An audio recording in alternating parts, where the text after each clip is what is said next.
Coming up here tonight from Chase Field in Phoenix, it's the Cubs and the Diamondbacks as we open up a 3-game series with Kevin Gausman on the mound. And the Diamondbacks looking to keep their foot on the gas pedal, won 3 of their last 4 and looking to get back into a wild card spot. The one constant seemingly has been that defense, and Merrill Kelly needs to throw the ball over the plate, let the Cubs put it in play, let his defense work behind him tonight. Yeah, with so many injuries in this starting rotation, just lost Michael Soroka as well. They need him to be Merrill the mainstay here today. And here we go with the guy that everybody considers to be the leading candidate for National League MVP. It's Pete Crow Armstrong. He is leading the league in OPS. He has 33 home runs. 7 of those have been leadoff homers. Crow Armstrong hotter than ever right now. He's got 6 homers in his last 7 games. Sends this out to short left. Max Kepler is there. The sinker does the trick, and PCA's retired on 3 pitches. Well, that was easy. Yeah, what's the big deal? A lot of hype, if you ask me. This will bring up the right fielders, Seiya Suzuki. Well, there's a swing and a ground ball to third. Arenado charging in, has it, and throws on the run in time. That is fortuitous. Get a 3-0 ground out like that, there's 2 away. Here's Michael Busch stepping in. 3-2. Busch swing and a miss. Scott him with a changeup, and it is a 1-2-3. Top of the first for Kelly. He strikes out 1. Right-hander for the Cubs, Kevin Gausman, now 35 years old. Just 3 starts with Chicago, acquired from Toronto with the trade deadline. Big-time strike throwers average a strikeout per inning, only 40 walks in 143 in the 3rd innings pitch. I mentioned that split finger. Opponents swing and miss at that pitch over 40% of the time. Make it be up. And that fastball split combo has been a key for Gausman for more than a decade now in the major leagues. 1, 2, 3. We have not yet seen a base runner in tonight's game. Maybe we will in the 2nd inning. Well, 1 down here in the top of the 2nd. And now up for the Cubs is switch hitting Ian Happ. Boy, Happ's really struggled this year relative to what he's done the last few seasons for the Cubs. Sliced into left field. That's a base hit. And Happ with a 1-out knock. First hit of the game for either team. And there's 2 away. And the batter is Pedro Ramirez. Pedro had a grand slam late in yesterday's game. Bounced fair down the line. And this one heading towards the right field corner. Over there to dig it out is Carroll. Here's Happ around third. Ian Happ coming in to score. Ramirez ends up at third. And it's an RBI triple. And the Cubs are on the board first. It is 1-0. Just well placed inside the bag and then into the right field corner. This ballpark, funky angles to it, big dimensions, and it will yield a fair number of doubles and triples. Back-to-back walks after the triple, and this is how it's gone for Merrill all month long. And now they're all loaded up, and here comes Pete Crow Armstrong. Swung on and hit in the air to center field, but playable. Waldschmidt back and just shy of the warning track, makes the catch. That'll do it for the Cubs. They do take the lead, but they could have had so much more. Nice job by Kelly to limit the damage. Aldo Perdomo will lead off for the Diamondbacks. Kevin Gausman ready. That's right through there, and a strike and a challenge from Perdomo, and I think that's going to be a strike. Yeah, Perdomo knows the zone pretty well, but this is very strike-ish. All ball in the zone. And 1 challenge left for Torlavelos Ball Club. A full count now on Perdomo. And that is in there. See you later. Gausman off to a fast start. Well, I think he's got these guys fooled. I think they're up there thinking about that splitter, and he keeps throwing fastballs, and they haven't been able to pull the trigger. This is a real nice adjustment by Kevin. And there's 2 away. Nolan's been hot, though. 21 home runs. Let's see if he can get a hold of one. Bouncing ball wide of third, gloved by Bregman. Plants the feet, makes the throw, and 1 third baseman bounces out to the other. It's been very much an up-and-down season for Merrill, but he's starting to feel a little bit here. I mean, this is bizarre, isn't it? 4-1 in May, 0-5 in June, 3-0 in July, and 0-3 in August. Really crazy. You get the sense that if you can just get that one mechanical thing to click, everything goes back to normal. Boy, tell you what, he looks like a different guy in this inning than he did in the first 2, Merrill Kelly. Breaking ball hit hard on the ground to third, but Arenado's got it. He rifles a throw to first in time, and that's a much-needed 1-2-3, top of the 3rd for Kelly. Tawa hitting 250 now, and he has been swinging a hot bat. Start calling him 1 a day. He gets a hit a day. Tawa, boy, he's done nothing but hit. Tim Tawa has their first hit, a leadoff single in the 3rd. You talk about a guy that has really settled into that first base position, not only defensively, but with the bat. It'll bring up Ildemaro Vargas. And that is in there. Got him looking. Good fastball. 95 with that one, JD. Yeah, third strikeout, all looking for Gausman here tonight. Right now, the Diamondback hitters are like, this is not the guy we expected to see throwing all these fastballs. Powell with a big lead decides to hang on to first base. It looked like Tim wanted to go there. It looked like Tim was going to be off and running there and then hit the brakes. Inching off the bag and decides to, he's trying to time it exactly. And that's twice in a row now where he hasn't quite been able to pull the trigger. And they have Powell hung up. He tried it again, but again he couldn't quite time it. And the Diamondbacks running to win out on the bases.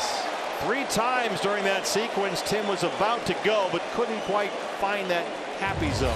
Cubs, among the many good things they do defensively, it's this. They lead the major leagues in pitcher pickoffs. Waldschmidt swings and misses, strike 3. 4th strikeout for Gausman. He is 1 strikeout shy of 1,000 for his career over 8 major league seasons. He has set down 7 consecutive Cub batters, and Michael Conforto, the DH, leads off the Chicago 5th. He swings and lines one for a base hit into right center field. This will roll all the way to the wall. Conforto digging for second base. He'll stop there, standing up.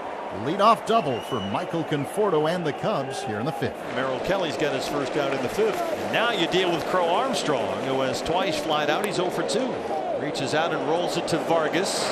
Crow Armstrong 0 for 3. There's 2 outs in the 5th. And a man at third for Seiya Suzuki. And now in the 5th, can he strand Conforto at third base with 2 outs? Swing and a high fly ball left field towards the corner. Well struck, and that one is off the top of the wall. In to score is Conforto, and Suzuki into second. It's an RBI double. It just missed getting out. Sure did. Even better than leadoff doubles are RBI doubles, and Seiya trades places with Conforto. Breaking ball backs up on Kelly, and Seiya leans on it, and boy, oh so close to flying out of here. Well, there's some chirping going on in the Diamondback dugout. Well, they're barking at Quentin Berry. I don't know what Jeff Bannister is beefing about. Jeff Bannister up on the top step. Brian Kaplan is screaming at Lance Barrett, the plate umpire, as is Jeff Bannister, the bench coach.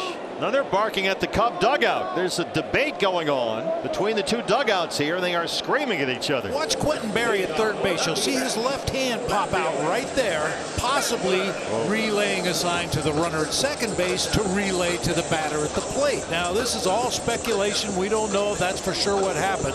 But when Merrill stepped off, he was just staring holes through Quentin Berry over there at third base, and that's when all the yelling started back and forth. Pedro Ramirez, the rookie, and an RBI triple in the 2nd that opened the scoring for the Cubs. Line drive, base hit into right field.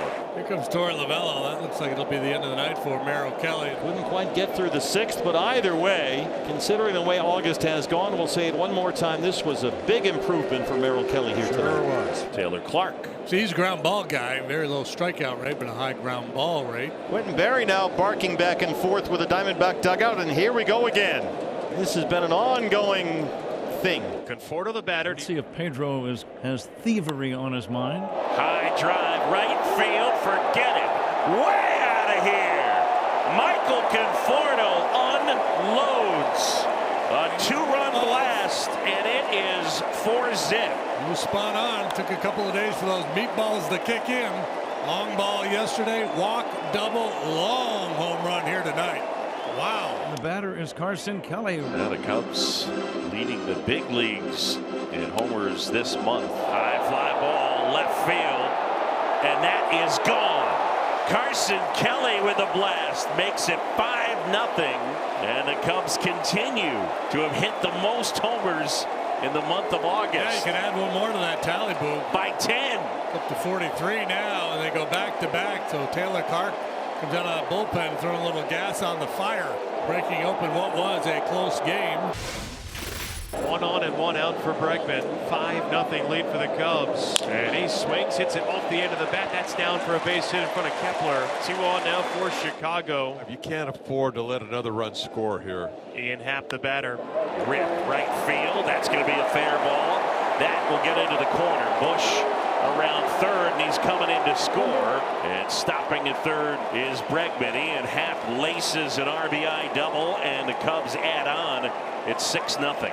A lot of slugging going on here tonight. And now an opportunity for Nico Hoerner. Fly ball right field. Carroll back some more. And and he makes the catch. Tagging from third and coming in to score is Bregman. Happ will tag as well. Nico a sacrifice fly at 7-0. Kevin Gausman acquired by the Cubs at the trade deadline from the Blue Jays, and he had a nice World Series run last year with Toronto, and he was on World Series form here today. Yeah, tremendous command of all of his pitches. When he wanted to throw the splitter in the dirt, he was able to do so. He snuck a lot of fastballs by D-backs hitters today. I think they were waiting on that splitter and many times just didn't get it. 7 scoreless, a walk and 6 strikeouts, 94 pitches, 67 strikes for Gausman. Makes way from the Kansas Jayhawk, just acquired from the Angels at the trade deadline. This is the right-hander Ryan Zefferjon, Topeka, Kansas. 3 seasons with the Angels, now his 8th appearance for the Cubs. 3 up, 3 down. Good job by Zefferjon. It's on to the 9th inning. Caleb Thielbar, the left-hander, who has given up 9 runs in his last 10 appearances. The ERA just about 5 1/4. He's on to work the 9th. Boy, I tell you what, Jose Fernandez, since he has come back, he has looked like an entirely different player. He has hit now in all 6 games since his recall from Reno. As the D-backs are down to their final out. Well, here's Perdomo. He had a tough night offensively. Love to see him just get a base hit, something to build upon for tomorrow. Fernandez on the move again, and Jerry pokes it up the middle, smothered at second by Ramirez, and Perdomo's aboard. Back-to-back base runners here with 2 outs, and a chance for Lawler now. Line to left. Happ is there. Ball game. And the Cubs win. The Chicago Cubs have beaten the Arizona Diamondbacks by a score of 7-0. Lots of positive things about this game, Ron. This is about as good a ball game as a team can play.